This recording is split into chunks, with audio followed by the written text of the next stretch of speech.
Hello friends. तो हम लोग पिछली क्लास में जितना थ्योरी था वो सारा थ्योरी हम लोगों ने डेरिवेशन कर रखा है, ठीक है। तो आज हम लोग बात करेंगे अब बेसिकली न्यूमेरिकल पर कि हम लोग न्यूमेरिकल सॉल्व करेंगे। तो देखिए लिखने में टाइम ज्यादा जाएगा क्योंकि तब ऐसे पता लगा 30 मिनट में केवल हम लोग एक क्वेश्चन कर पाएंगे, तो ज्यादा समय लग रहा था। इसके वजह से हमने आज से ये सोचा है कि आप साथ में पेन कॉपी सारा चीज लेके बैठोगे, कैसी न्यूमेरिकल सॉल्व होना है तो। और उसके साथ ही साथ हम क्वेश्चन बोलेंगे, पहले आप लिखोगे, लिखने के बाद तब हम लोग उसको सॉल्व करेंगे, ठीक है। तो चलिए लिखिए, क्वेश्चन लिखिए। एक 60 सेमी लंबी संयुक्त छड़ एक 60 सेंटीमीटर, हम इस पे वैल्यू लिख दिया करेंगे अगर आपको दिक्कत होगी लिखने में। तो एक 60 सेंटीमीटर लंबी छड़ पर 1000 किग्रा एफ, लंबी छड़ पर 1000 किग्रा एफ, ठीक है। ऐसे मैं लिखते चलूंगा जिससे कि आपको वैल्यू जो है वो गलत आप ना लिखें, ठीक है। 1000 किग्रा एफ, 1000 किग्रा एफ का अक्षीय तनन बल कार्य कर रहा है। 1000 किग्रा एफ का अक्षीय तनन बल कार्य कर रहा है। छड़ की 15 सेमी, छड़ की प्रथम 15 सेमी, छड़ की प्रथम 15 सेमी, छड़ की प्रथम 15 सेमी की लंबाई में, 15 सेमी की लंबाई में उसका व्यास 2 सेमी, उसका व्यास 2 सेमी, उसका व्यास 2 सेमी अगली 20 सेमी लंबाई में, अगली 20 सेमी लंबाई में, अगली 20 सेमी लंबाई में व्यास 1.5 सेमी, अगली 20 सेमी लंबाई में उसका व्यास 1.5 सेमी तथा शेष 25 सेमी लंबाई, तथा शेष 25 सेमी लंबाई, तथा शेष 25 सेमी लंबाई में व्यास 1 सेमी, में व्यास 1 सेमी है, 1 सेमी व्यास है। छड़ के प्रत्येक भाग में, छड़ के प्रत्येक भाग में तनन प्रतिबल, छड़ के प्रत्येक भाग में तनन प्रतिबल तथा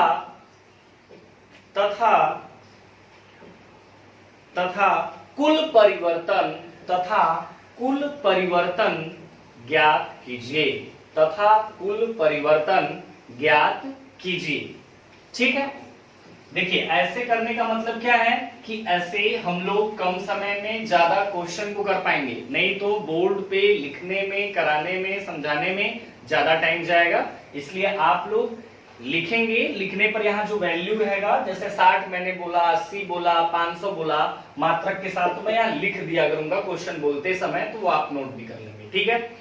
अब देखिए हम लोगों का क्वेश्चन ऐसे हम लोग नोट करेंगे, पहले अपने कॉपी पे आप नोट करेंगे। आप अपने साथ न्यूमेरिकल के लिए कैंची और पेन दोनों चीज आप रखेंगे साथ में। क्वेश्चन डाल के जो मैं क्वेश्चन बोलूंगा आप क्वेश्चन लिखेंगे, जो मैं उसमें वैल्यू है वो मैं यहाँ पे लिख दिया करूंगा, वो आप लिख लोगे। यहां तक करने के बाद तब हम लोग सॉल्व पे आएंगे, ठीक है।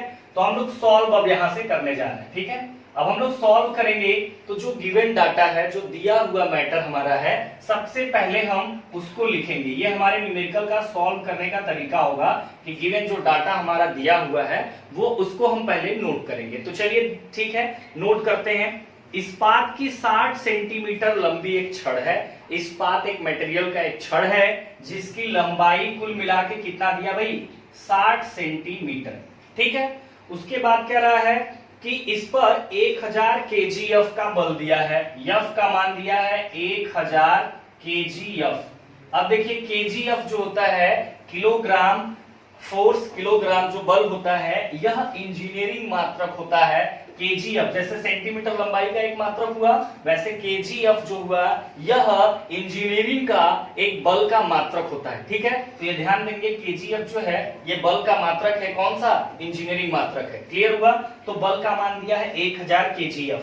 उसके बाद क्या रहा है का तनन बल कार्य कर रहा है। छड़ की प्रथम 15 सेमी लंबाई में उसका व्यास 2 सेमी, अगली 20 सेमी लंबाई में व्यास इतना और शेष 25 लंबाई में व्यास 1 सेमी। तो ये हम लोग देख रहे हैं इस क्वेश्चन से कि हम लोग विभिन्न काट वाली छड़ हम लोगों ने पढ़ा था, तो ये उसी का क्वेश्चन लग रहा है, क्योंकि इसमें लंबाइयां अलग अलग दिया है, उनके व्यास अलग अलग दिए हैं और सेक्शन भी अलग अलग है। इसका मतलब ये है कि विभिन्न काट वाली छड़ हमने पढ़ा था, शायद आपको याद होगा। देखिए न्यूमेरिकल लगाने का मतलब जितना थ्योरी पढ़ाया गया है उसको नहीं पढ़ के बैठेंगे तो आपको दिक्कत होगी, लेकिन अगर आप पढ़े हैं, हम बताते चल रहे हैं, तो आपको तुरंत ध्यान में आएगा कि हाँ सर ने ये बताया था या ये होता है। तो ये जो विभिन्न काट वाली छड़ थी उनमें व्यास और उनकी लंबाइयां अलग अलग माना गया था, और इस क्वेश्चन में भी उनके व्यास और लंबाइयां अलग अलग दिया है, तो निश्चित तौर पर यह विभिन्न काट वाली छड़ होगी।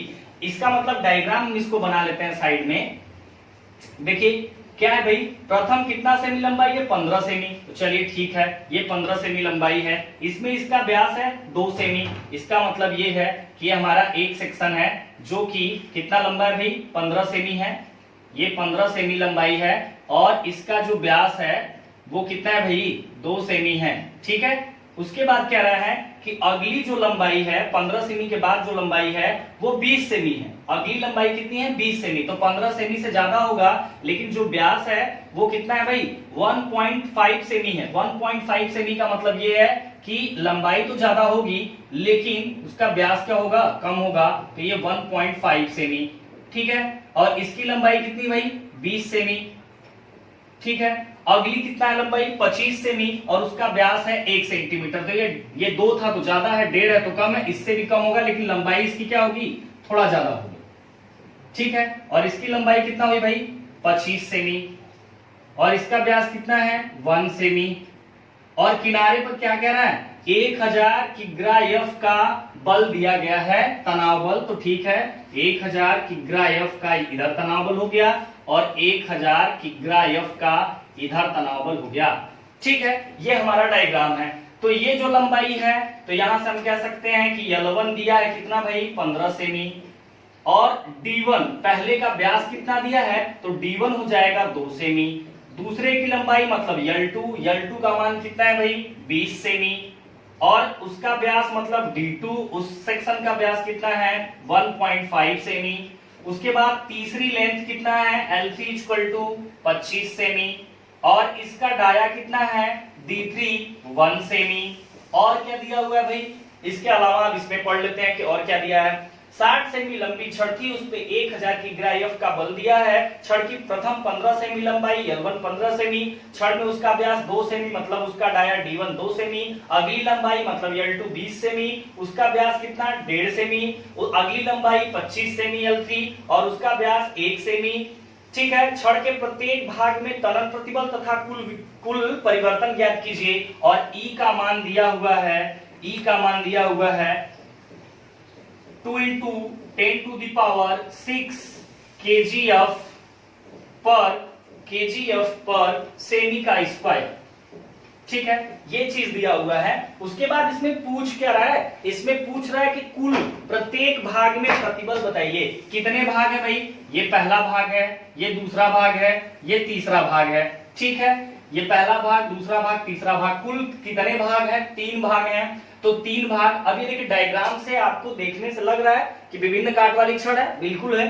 तो तीनों भाग में आपको प्रतिबल बताना है, मतलब कि आपको जो बताना है वह P1 का मान बताना है, P2 का मान बताना है और P3 का मान बताना है। क्लियर हुआ, P1, P2 और P3 का आपको मान बताना है इसमें। इसके अलावा आपसे क्या पूछा जा रहा है, इसके अलावा क्या रहा है, कुल परिवर्तन। तो कुल परिवर्तन इसके लिए हम लोगों ने कुल परिवर्तन ही निकाला था।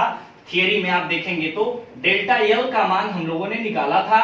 जो डेल्टा एल का मान होता है वो del L1 plus del L2 plus del L3, उसमें 4 भाग डेरिवेशन के लिए लिया था मैंने।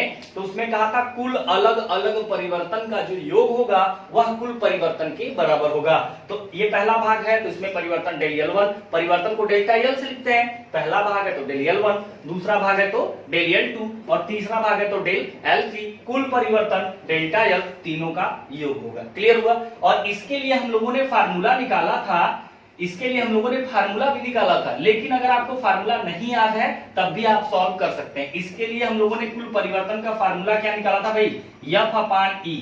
F अपान ई कब था, जबकि हर एक पदार्थ हर एक सेक्शन एक ही मटेरियल का बना हो। जब सभी भाग जो हैं एक ही पदार्थ के बने हों, तो यहाँ क्या बोला गया क्या कि पहला दूसरा तीसरा अलग अलग भाग के हैं, नहीं। तो इसका मतलब हमारा फाइनली जो लास्ट टाइम में फार्मूला मिला था कि अगर सब एक पदार्थ के बने हों, E1, E2, E3, E4 बराबर होंगे, उस कंडीशन में डेल्टा एल का फार्मूला जो आया था F बाई ई A1 अपान के L1 प्लस A2 अपान के L2 प्लस A3 अपान के L3, और भाग होते तो और जोड़ देते, ये हमारा कुल परिवर्तन का फार्मूला आया था। अगर इससे आप निकालना चाहते हैं तो एक ही बार में डेल्टा एल निकल जाएगा, लेकिन अगर ये फार्मूला अगर आपको याद नहीं है तो अलग अलग भाग में आप परिवर्तन निकाल दीजिए, और निकालने के बाद क्या कर लीजिए, जोड़ लीजिए, तो आपके पास डेल्टा एल कुल परिवर्तन निकालने के दो विकल्प हैं। क्लियर हुआ। अब देखिए P1, P2, P3 मतलब अलग अलग भाग में आपसे प्रतिबल भी पूछा गया है, ठीक है। तो हम निकालने से पहले अब एक चीज नोटिस कर लें कि जो हमारी वैल्यू दी गई है क्या वो एक यूनिट में है या नहीं है, ठीक है। अब देखिए ये सेंटीमीटर में, ये सेंटीमीटर सेंटीमीटर सेंटीमीटर, हर जगह सेंटीमीटर, इसका मतलब लंबाई वाली चीजें यहाँ सेंटीमीटर में दी हैं तो हमको छूने की जरूरत नहीं है, इसका मतलब एक ही यूनिट में बनाना है, सेंटीमीटर में सब दिया हुआ, कोई प्रॉब्लम नहीं, ठीक है। उसके बाद किग्रा एफ इंजीनियरिंग मात्रक दिया है, इंजीनियरिंग मात्रक दिया है, इसका मतलब कहीं किलो न्यूटन का भी मामला नहीं है, सब किग्रा एफ में ही है, इसको भी बदलने की कोई आवश्यकता नहीं। मतलब हम यहाँ पे न्यूमेरिकल सॉल्व करने से पहले लिखने के बाद ये भी चेक कर लेते हैं कि क्या सारी वैल्यू एक ही यूनिट में है कि नहीं, तो हाँ एक ही यूनिट में एक ही मात्रक में है, तो हमको बदलने की कोई आवश्यकता नहीं है। क्लियर हुआ। हमारा जो क्वेश्चन दिया था वो क्वेश्चन विभिन्न काट वाली छड़ से बन रहा है। विभिन्न काट वाली छड़ में आप जानते हैं कि जो किनारे बल दिया जाता है वो हर एक भाग में वही बल लिया जाता है, डेरिवेशन में हमने बताया था। इसका मतलब 1000 किग्रा एफ दिया है तो पहले भाग दूसरे भाग तीसरे भाग में अगर किसी में हम बल की बात करेंगे तो सब में 1000 ही बल हमारा है। एक बात, लंबाई अलग अलग है दिया है, व्यास अलग अलग दिए हैं दिया है। अगर मान लीजिए आपको दो बात छोटी सी बता देते हैं कि अगर मान लीजिए कि वृत्ताकार काट है और ये सॉलिड हो, मतलब कि ये खोखला न हो और इसका व्यास अगर d हो तो एरिया हमेशा आप याद रखेंगे π/4 d का स्क्वायर। क्लियर हुआ, ये याद रखेंगे। अगर आपको खोखला दे दिया हुआ है, अगर आपको खोखला दिया हुआ है तो ये बाहर का व्यास डी आउटर होगा, अंदर का व्यास डी इनर होगा, और खोखले वृत्ताकार सेक्शन के लिए जो क्षेत्रफल होता है वो π/4 डी आउटर का स्क्वायर माइनस के डी इनर का स्क्वायर। तो ये दोनों फार्मूले आपको वृत्ताकार काट के लिए याद होने चाहिए। अगर आपको नोट करना है तो वीडियो को यहीं पर रोक के दोनों का क्षेत्रफल आप नोट कर लीजिएगा, उसके बाद तब आगे वीडियो को देखिएगा, ठीक है। अब इसको हम मिटा दे रहे हैं। अब देखिए यहां से हम बात कर रहे थे कि जब हमारा क्वेश्चन विभिन्न काट वाली छड़ का है और विभिन्न काट वाली छड़ हम लोगों ने पढ़ा है, समझा है, और यहाँ न्यूमेरिकल में हमसे जो पूछा जा रहा है वो अलग अलग भागों में प्रतिबल पूछा जा रहा है, और दूसरी बात कुल परिवर्तन पूछा जा रहा है, और सबके अगर संपूर्ण पदार्थ एक ही के हैं, एक ही विभिन्न काट जो यहाँ पे है वो सब एक ही मटेरियल के बने हैं, तो जाहिर सी बात है डेल्टा एल का फार्मूला हम लोग जानते हैं F/E A1/L1 plus A2/L2 plus A3/L3 के बराबर होता है। क्लियर हुआ। तो ये डेल्टा एल आप डायरेक्ट निकाल सकते हैं यहाँ से, या तो डेल्टा एल निकालना है, टोटल परिवर्तन निकालना है तो पहले भाग का दूसरे भाग का तीसरे भाग का परिवर्तन निकाल लें और उसके बाद तीनों को जोड़ दें तो कुल परिवर्तन मिल जाएगा। तो आपके पास डेल्टा एल निकालने के दो उपाय हैं यहाँ पे। क्लियर हुआ। अगर सबके अंग मापांक अलग होते तो ये जो ई है ये यहाँ होता, सॉरी उल्टा फार्मूला हो गया क्या, देख लीजिए इसको, फार्मूला थोड़ा डाउट लग रहा है हमको, यहां से हम लोगों ने फार्मूला थोड़ा हमको डाउट लग रहा है, देख लेते हैं एक बार।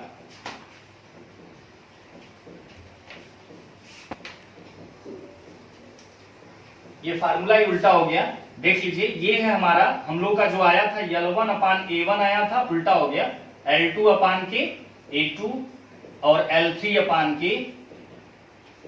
क्लियर है। ये है हमारा फार्मूला, ठीक है। ये हमारा फार्मूला आया था। अगर यहाँ पे यंग मापांक अलग अलग होगा तो हमारा क्या हो जाएगा, E1 A1 E2 A2 E3 A3, ठीक है। लेकिन यहाँ पे यंग मापांक एक ही है तो E बाहर निकल गया, ठीक है। ये फार्मूला अभी सही है। तो यहाँ से दो रास्ते हैं, पहले हम प्रतिबल निकालते हैं। चलिए ठीक है, प्रतिबल हम लोग पहले निकालते हैं। तो सबसे पहले हम लोग P1 का मान निकालते हैं, ठीक है। P1 का मतलब कहा जा रहा है कि प्रत्येक भाग में प्रतिबल बताइए। तो पहले भाग में कितना प्रतिबल है, तो मान लेते हैं कि पहले भाग में प्रतिबल पहला है, तो प्रतिबल को P से लिखते हैं, पहला है तो P1 हो जाएगा। क्लियर है। तो यहां से अगर हम देखें तो सबसे पहले हम इनका एरिया निकाल लेते हैं। पहले दूसरे तीसरे तीनों का आपको व्यास पता है तो निकाल सकते हैं। क्या निकाल सकते हैं भाई, A1 निकाल लीजिए। A1 क्या होगा, π/4 D1 का स्क्वायर, और π/4 D1 कितना है भाई, D1 2 सेमी है तो 2 का स्क्वायर। तो ये जितना आएगा किसका मान होगा, A1 का। A2 का कितना होगा, π/4, अभी हमने बताया था फार्मूला, π/4 D2 का स्क्वायर हो जाएगा अब दूसरे का क्षेत्रफल। तो π/4 D2 कितना है 1.5, इसका स्क्वायर बराबर जितना आएगा A2 हो जाएगा। A3 कितना होगा, π/4 D3 का स्क्वायर, और π/4 D3 कितना है 1 का स्क्वायर, जितना आएगा। इसको सबसे पहले हम लोग कैलकुलेट कर लेते हैं कि A1 A2 और A3 कितना आ रहा है, ठीक है। तो यहां से देखें, पाई इंटू 2 का स्क्वायर डिवाइडेड बाई 4, तो यह भाई 3.14, ठीक है, 3.14। ये सेमी में है तो सेमी का स्क्वायर। उसके बाद दूसरा एरिया हम देखें, दूसरा कितना आता है, तो दूसरा जो एरिया है वो है पाई मल्टीप्लाई 1.5 का square divided by 4 equal to 1.76 cm का स्क्वायर। और तीसरा देखें तो तीसरा कितना है भाई, pi into 1 divided by 4, pi into 1 का स्क्वायर डिवाइडेड बाई 4, ये आ गया 0.78 सेमी स्क्वायर, ठीक है। आपको अगर व्यास पता है और वृत्ताकार काट है, क्योंकि व्यास देने का मतलब ये सब सेक्शन कैसे हैं, वृत्ताकार हैं, तो अलग अलग व्यास पता है तो एरिया भी उनका पता हो जाएगा। हमने अभी बताया वृत्ताकार काट अगर सॉलिड हो, अगर उसका सेक्शन सर्कुलर हो और सॉलिड हो तो π/4 व्यास का स्क्वायर। तो A1 है तो π/4 उसका व्यास का स्क्वायर, दूसरा एरिया तो π/4 उसके व्यास का स्क्वायर, तीसरा है तो उसके डायमीटर का स्क्वायर। तो यहां से A1 A2 A3 हमारा निकल गया। अब यहां से हम P1 P2 P3 को आराम से निकाल सकते हैं। अब ध्यान दीजिए, पहले वाले भाग का एरिया पता है और पहले वाले भाग में कितना फोर्स काम कर रहा है। तो विभिन्न काट वाली छड़ में अगर किनारे फोर्स काम करता है तो हर भाग में वही फोर्स होता है, मतलब इसमें भी 1000, इसमें भी 1000, उसमें भी 1000। तो हम P1 निकालते हैं। तो P1 प्रतिबल बराबर क्या होता है भाई, बल बटा क्षेत्रफल। तो बल तो F1 F2 F3 है नहीं, बल तो अलग अलग है नहीं, इसमें भी F ही है, इसमें भी F ही है, इसमें भी F है, क्योंकि 1000 की ग्राफ ही काम करेगा तो F के जगह F ही रहने देते हैं, लेकिन उसका एरिया A1 है। तो यहां से देखें तो F का मान कितना रखेंगे भाई 1000, और A1 का मान एरिया जो है उसका 3.14 इक्वल टू, तो यहां से जो आएगा वो 1000 डिवाइडेड बाई 3.14 इक्वल टू 318.47। अब मात्रक की बात करें तो प्रतिबल, हमने बल को किग्रा एफ में रखा है, तो किग्रा एफ पर सेमी का स्क्वायर, इतना किग्रा एफ पर सेमी का स्क्वायर, ये P1 आएगा। P2 को निकालें तो P2 जो होगा वो P2 का मतलब दूसरे भाग में प्रतिबल बराबर बल बटा के क्षेत्रफल, तो दूसरे में बल और दूसरे का क्षेत्रफल, दूसरे में भी बल क्या होगा F ही होगा, लेकिन एरिया A2 होगा, और F का मान है 1000 की ग्रा F, और A2 का मान हम लोगों ने निकाला है 1.76। तो यहां से हम देखें कितना आता है, तो 1000 डिवाइडेड बाई 1.76 इक्वल टू 568.18। मात्रक की बात करें तो ऊपर है किग्रा एफ और नीचे क्या है सेमी का स्क्वायर। तो इस यूनिट में आपको मिल गई P2। P3 की बात करें तो P3 का मतलब तीसरे वाले में बल और तीसरे का एरिया, तीसरा वाला बल जो है वो भी तो F ही है और एरिया A3 है, बल कितना है 1000 की ग्राफ और A3 का मान है 0.78 इक्वल टू, तो यहां से देखें तो 1000 डिवाइडेड बाई 0.78 इक्वल टू 1282.05 मात्रक की ग्राफ पर के सेमी का स्क्वायर। तो ये हमारा P1, P2 और P3 का मान आराम से निकल गया। ठीक है, तो अगर नहीं समझ में आया होगा तो वीडियो को फिर पीछे करके आप आराम से निकाल सकते हैं। तो इतना पहले आप यहां तक जो पढ़ाए हैं तो यहां तक वीडियो को रोक के पहले पीछे का पहले क्लियर कर लीजिएगा, तब क्लिक कीजिएगा वीडियो का, तब इसके आगे आपको समझ में आएगा। ठीक है, अब इसके आगे हम लोग चलते हैं। जैसे कि इतना हमने बता दिया, वीडियो को रोक के पीछे का पहले नोट्स बना लीजिए, नोट कर लीजिए, सारी पॉइंट समझ लीजिए, फिर यहीं से वीडियो को क्लिक करिएगा, तब इसके आगे की चीज आप पढ़िएगा। ठीक है, हम यहाँ मिटा देते हैं, आपके पीछे मिटा नहीं, ये तरीका होगा आपका पढ़ने का, न्यूमेरिकल में भी।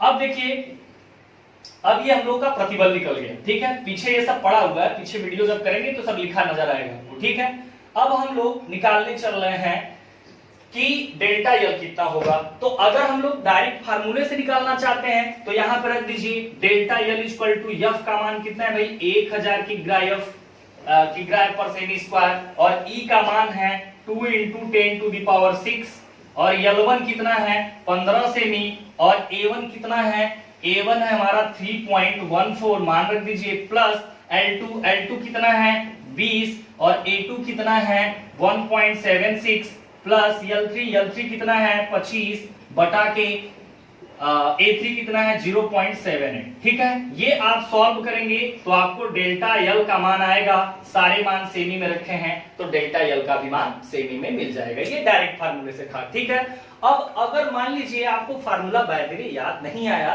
तो आप कैसे डेल्टा यल निकालेंगे।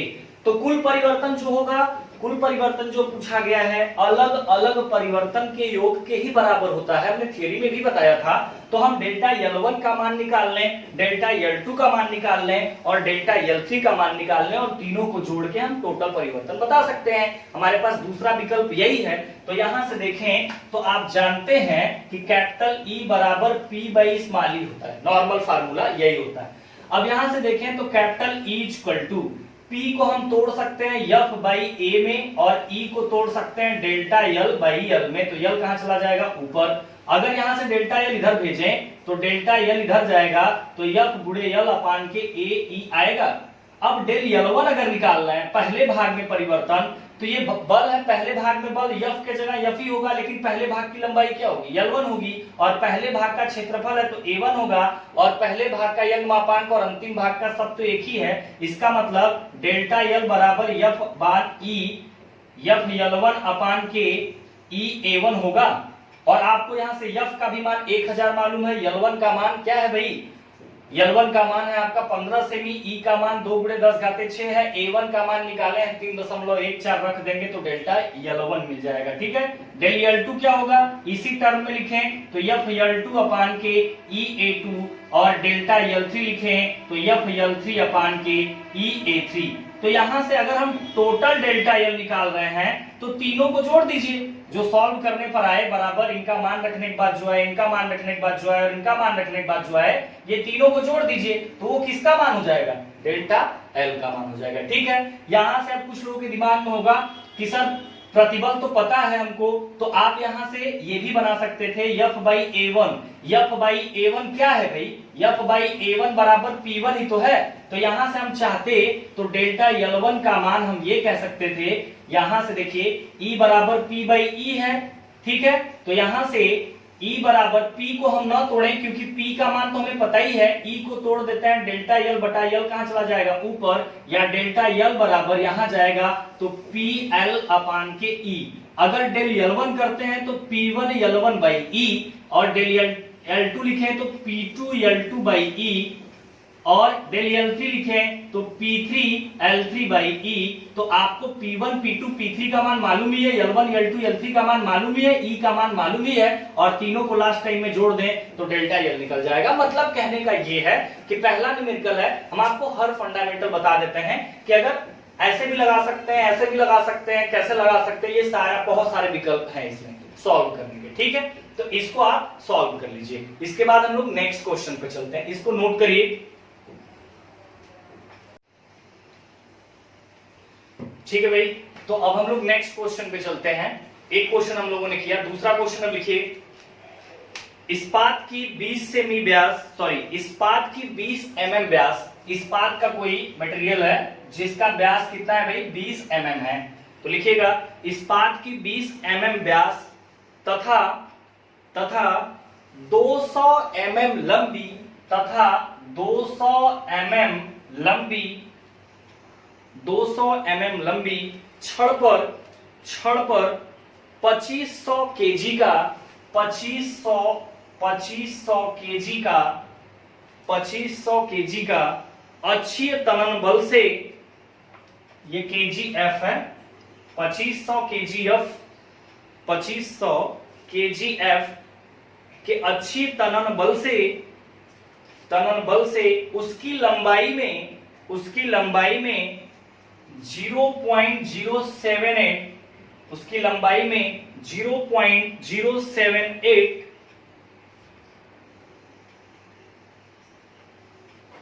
mm की वृद्धि हो जाती है। 0.078 mm की वृद्धि हो जाती है तथा उसके व्यास में 0.032, उसके व्यास में 0.0032 mm, उसके व्यास में 0.0032 mm का परिवर्तन होता है तो छड़ के लिए पाइजन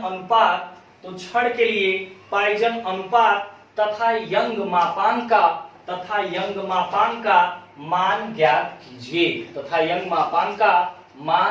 कीजिए। अब देखिए क्या दिया हुआ है भाई, अब ये कह रहे हैं कि इस्पात की 20 mm व्यास, इसका मतलब व्यास का मतलब D, इस्पात के 20 mm व्यास मतलब D का मान दिया हुआ है 20 mm व्यास तथा 200 mm लंबी, मतलब लंबाई कितना दिया भाई 200 mm लंबा दिया है। उसके बाद लंबी छड़ पर 2500 KGF का अक्षीय तनन बल, मतलब बल का मान कितना दिया है 2500 KGF दिया हुआ है। उसके बाद क्या है, उसकी लंबाई में 0.07 mm की वृद्धि हो जाती है। जब हम खींचते हैं तो उसके लंबाई में वृद्धि मतलब डेल्टा L बताया जा रहा है कि जब आप 2500 KGF के बल से खींचते हैं तो उसके लंबाई में कितना परिवर्तन होता है 0.078, मतलब डेल्टा L, उसकी लंबाई बढ़ जाती है इतनी। तथा उसके व्यास में जब खींचेंगे लंबाई बढ़ेगी तो उसका व्यास क्या होगा, कम होगा। जैसे मतलब ये है कि ये हमारा छड़ है जो कि कितना लंबा है भाई 200 mm लंबा है, 200 mm लंबा है। इसको जब हम 2500 KGF से खींचते हैं तो इसमें क्या होता है, थोड़ा इसके लंबाई में परिवर्तन होता है, कितने का डेल्टा L का, और उसका मान दिया हुआ है। लेकिन जब ये इसका व्यास कितना था स्टार्ट में 20 mm, जब इसकी लंबाई बढ़ेगी तो इसका व्यास कुछ कम होगा। तो व्यास में जो परिवर्तन है डेल्टा D, वो परिवर्तन कितना दिया है, उसकी लंबाई इतना बढ़ी और उसके व्यास में जो परिवर्तन हुआ वो 0.032 के बराबर होता है।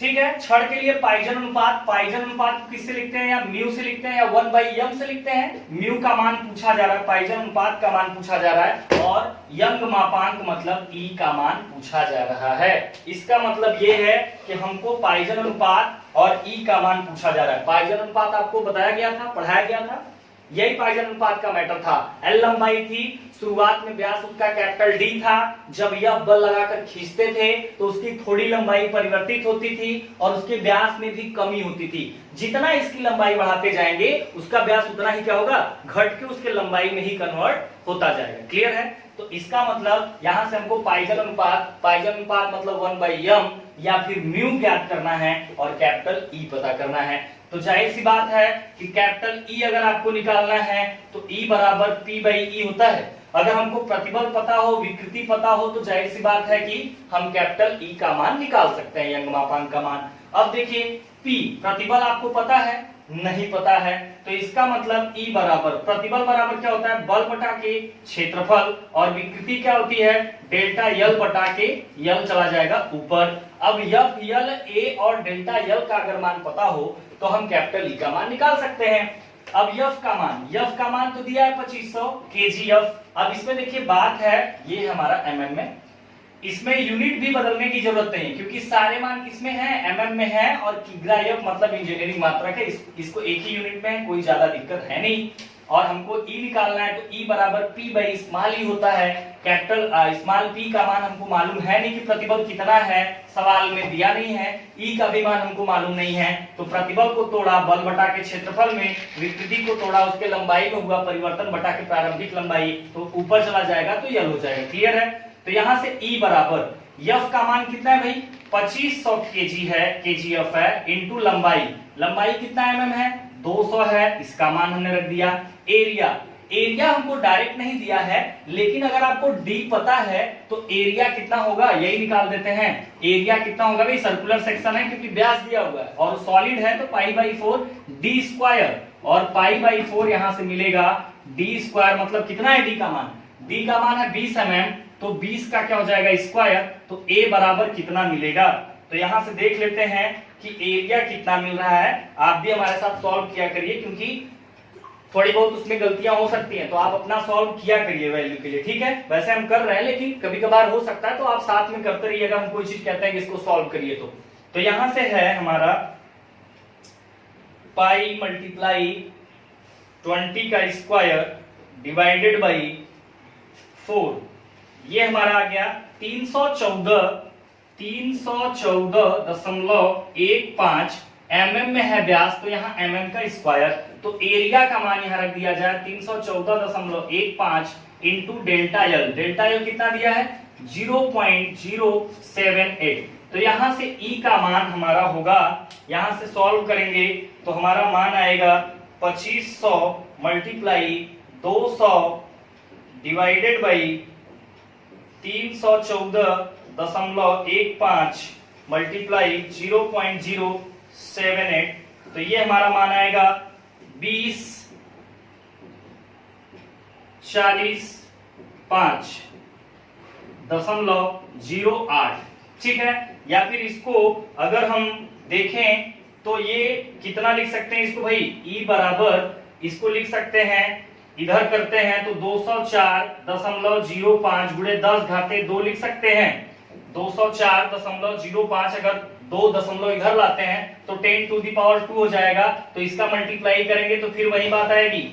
ये होगा किसमें होगा भाई, ये केजीएफ पर एमएम का स्क्वायर, तो ये हमारा ई का मान हुआ।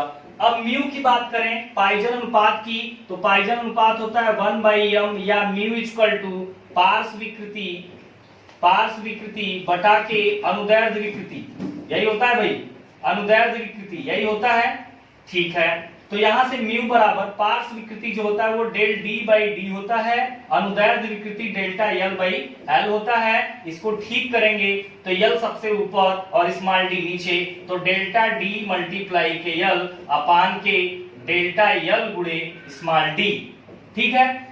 डेल डी बाई डी पार्श्व विकृति होता है, उसके व्यास में हुआ परिवर्तन प्रारंभिक व्यास, और अनुदैर्ध्य विकृति उसके आकार में परिवर्तन, उसके लंबाई में परिवर्तन बटा प्रारंभिक लंबाई। इसको ऊपर नीचे किया, अच्छे से बनाया, तो del D into L, delta L गुणे डी।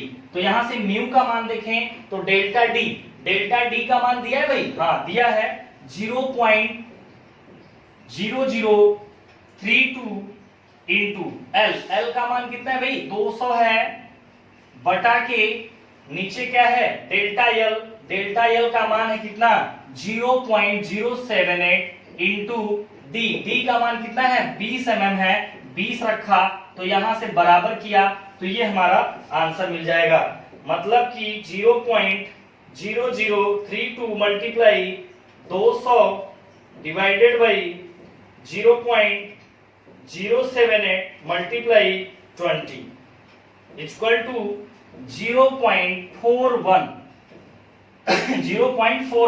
ये आएगा हमारा आंसर। और इसका कोई मात्रक नहीं होगा, क्यों नहीं होगा, क्योंकि ये दो विकृतियों का अनुपात होता है, तो विकृति का तो कोई वैसे भी मात्रक होता नहीं है, और ये विकृति के ही रेशियो, स्ट्रेन के ही रेशियो होते हैं। और वहां भी मैंने आपको थियरी में भी बताया था कि पाइजन अनुपात का कोई भी मात्रक नहीं होता है, ठीक है। तो यहां से हम लोग आराम से पाइजन अनुपात का भी मान निकाल सकते हैं। यहाँ पे दिया हुआ था कि कितना व्यास है, कितनी लंबाई है, बल कितना दिया जा रहा है, उसके लंबाई में बल जब खींचेंगे तनाव बल लगा के तो उसकी लंबाई बढ़ेगी, लेकिन उसका व्यास घटेगा। कितना व्यास घटेगा, उसके व्यास में परिवर्तन दिया था। हमसे पूछा क्या जा रहा था, यंग मापांक का मान और पाइजन अनुपात का मान। यंग मापांक जो होता है प्रतिबल बटा विकृति होता है, प्रतिबल दिया नहीं है तो प्रतिबल बराबर बल बटा क्षेत्रफल, विकृति डेल्टा एल बाई एल। अब यहाँ से F L A delta L का मान हम यहाँ पुट कर सकते हैं, क्योंकि एफ का मान दिया ही है, एल का मान दिया ही है, डेल्टा एल दिया ही है, एरिया नहीं दिया लेकिन डी दिया हुआ है, तो एरिया कितना होता है व्यास के रूप में, पाई बाई 4 डी स्क्वायर। यहाँ से एरिया निकाल कर रख देंगे तो यंग मापांक हमको मिल जाएगा। अब यहाँ से जैसे 204.05.08 था तो हमने दशमलव को पीछे लाया, इसका मतलब ये है कि 10⁻² हो जाएगा, ये हमारा केजीएफ पर एमएम स्क्वायर। अब विकृति पाइजन अनुपात जो होता है, पार्श्व विकृति और अनुदैर्ध्य विकृति के अनुपात को पाइजन अनुपात कहते हैं। मतलब लेटरल स्ट्रेन और लॉन्गिट्यूडिनल स्ट्रेन का जो रेशियो होता है वही हमारा पॉइजन रेशियो होता है। तो यहाँ से म्यू इक्वल टू पार्श्व विकृति जो होती है डेल्टा डी बाई डी होती है, और अनुदैर्ध्य विकृति को तोड़ेंगे तो डेल एल बाई एल होता है। यहाँ से delta D D delta L L, ये सबसे नीचे है तो सबसे ऊपर एल चला गया, डी यहाँ है तो डेल्टा एल के साथ हो गया। डेल्टा डी दिया ही है, L 200 mm, delta L 0.078, D का मान 20 mm पुट कर दिया, पाइजन अनुपात का मान निकल गया। ठीक है, तो आज के लिए बस इतना ही। आगे हम लोग मिलेंगे तो आपको हम कैसे चलाना भी बता देंगे कि कैसे चलाया जाता है, और उसके साथ साथ जब सॉल्व हम करते हैं तो आप भी सॉल्व किया करिए, जिससे कि कुछ गलतियां हो तो आप वैल्यू सही लिख पाए। ठीक है, तो आज के लिए इतना ही। आप प्रयास करिए और उसके बाद न्यूमेरिकल हम लोग सभी सॉल्व करेंगे। अभी थोड़ा आइडिया बन जाए, थोड़ा और तेज भी करने लगेंगे, लेकिन पहले सीख तो जाइए। ठीक है, तो आज के लिए बस इतना ही। Thank you.